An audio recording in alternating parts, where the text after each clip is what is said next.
Part B asks you for the average number of fish that leave the lake over the 5-hour period. So this, again, the College Board is good about linking different ideas.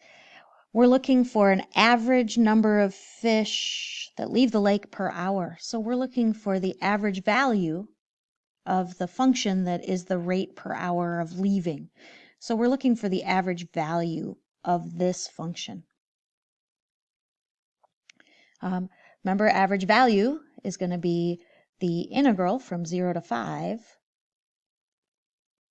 of that function. And then we multiply by 1 over b minus a. So that's how I would find that. Again, I think it's easier to use Desmos. You can use your calculator if you want to, but don't try to get hung up trying to do antiderivatives on a calculator question. That is a real time killer. So make sure if you have a calculator, you're using it for things like integrals.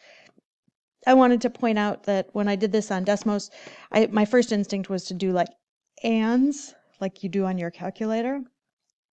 It doesn't seem to work for Desmos, but it's so easy to edit things on Desmos that I thought it was just easier to put the 1/5 here.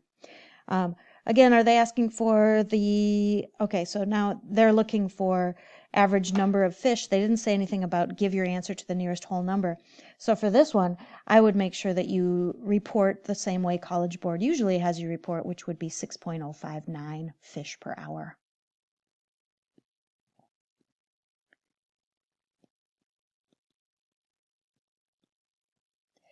Is the average number of fish per hour.